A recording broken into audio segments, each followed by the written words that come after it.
तो दोस्तों आज हम पढ़ेंगे अपने सीएसएस के ट्यूटोरियल में animation fill mode and animation play state property के बारे में पढ़ेंगे। एनिमेशन फिल मोड के अंदर जो वैल्यू आती है यानी कि नन है, बैकवर्ड्स है, फॉरवर्ड और बोथ है। तो इसका हम प्रैक्टिकल करके देखते हैं। मैंने एक हेडिंग ली हुई है, उसके अलावा एक डिव लिया हुआ है, डिव के अंदर कुछ टेक्स्ट डाला हुआ है और यहाँ पर हमने इसकी स्टाइलिंग की हुई है। तो इसको मैं सेव करके देख लेते हैं हम। ये देखें, ये एक डिव आ रहा है, उसके अंदर थोड़ा सा टेक्स्ट आ रहा है। अब हम इस डिव को विड्थ क्या करेंगे, बढ़ाएंगे। एनिमेशन फिल मोड के साथ हम इसकी विड्थ बढ़ाएंगे। तो हम यहाँ पे लगा लेते हैं। अब एनिमेशन फिल मोड प्रॉपर्टी को लिखने से पहले हम एक सिलेक्टर लेते हैं।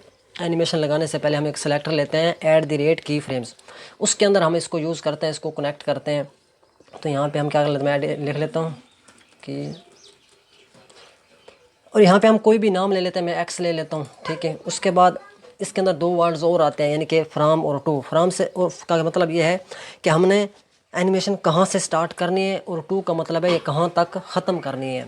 इसी तरीके हम 0% और 100% लेते हैं। फ्राम की जगह पे लेते हैं 0% और टू की जगह पे लेते हैं 100%, यानी कि हमारी एनिमेशन कहाँ से स्टार्ट होगी, कहाँ तक हमने इनको ख़त्म करना है।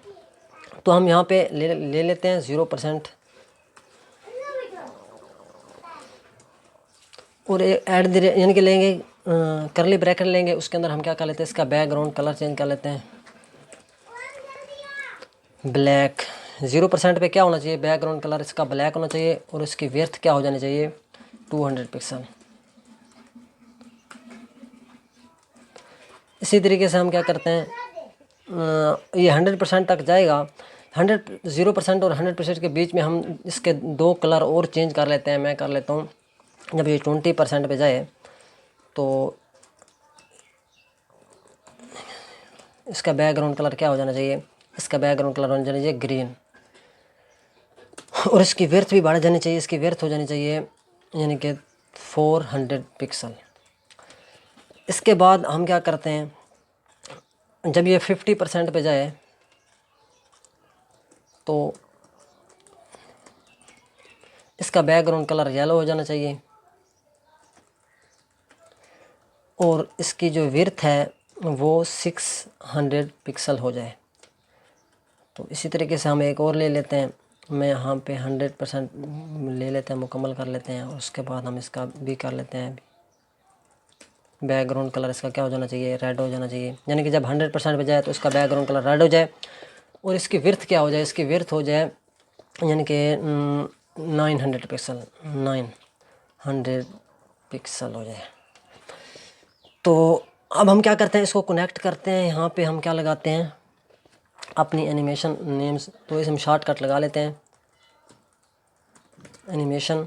उसका नेम लिखते हैं हम, क्या लिखा है, एक्स। उसके बाद ड्यूरेशन लिखते हैं, ये कितने सेकंड में कंप्लीट हो, ये 4 सेकंड के अंदर ये कंप्लीट होनी चाहिए। उसके बाद एक डिले टाइम ले लेते हैं, यानी 3 सेकंड में, 3 सेकंड बाद ये स्टार्ट होगी और 4 सेकंड में कंप्लीट होगी। अभी मैं आपको प्रॉपर्टी नहीं लगाता, ऐसे ही हम चेक करते हैं विड्थ हमारी, क्योंकि एनिमेशन तो चल रही है। सेव करते हैं,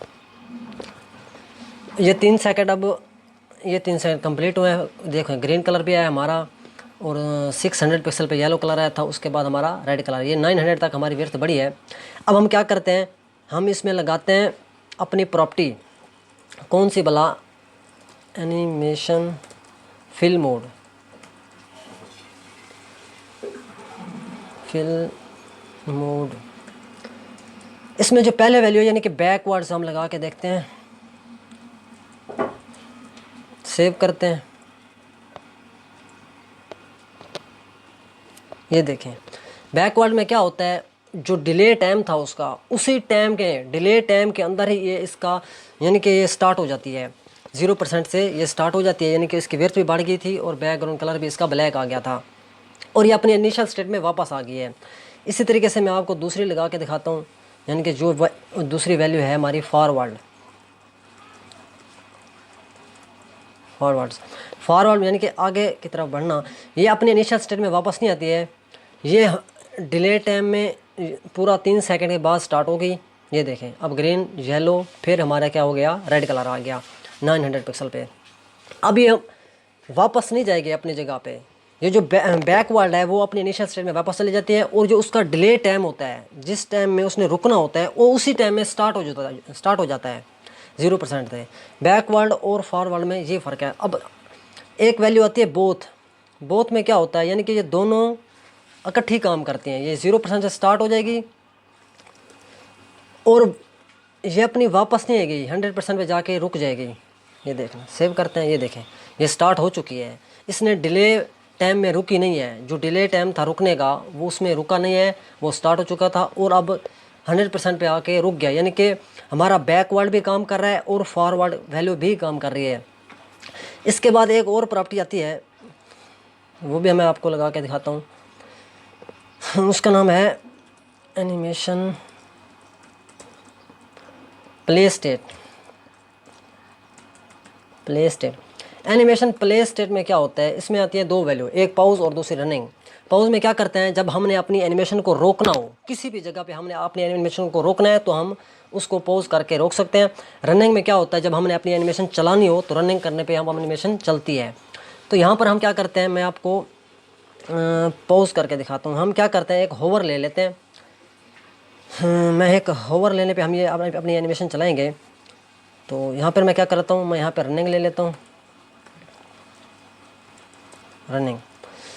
तो उसके बाद हम एक सूडो क्लास बना लेते हैं डिव की, इनके डिव है, इसके अंदर हम होवर करने पे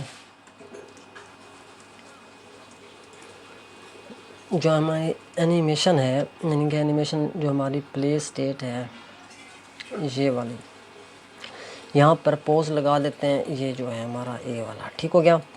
अब हम क्या करेंगे, जब अपना कर्सर उसके ऊपर ले जाएंगे अपनी एनिमेशन के ऊपर, तो वो स्टॉप हो जाएगी, रुक जाएगी, पॉज हो जाएगी। यानी कि हम उसको पॉज करके देख ले सकते हैं। ये देखें, अभी 5 सेकंड बाद ये स्टार्ट हुई, ये देखें मैंने इसको ऊपर कर्सर किया तो वो क्या होगी, वो स्टॉप हो गई है।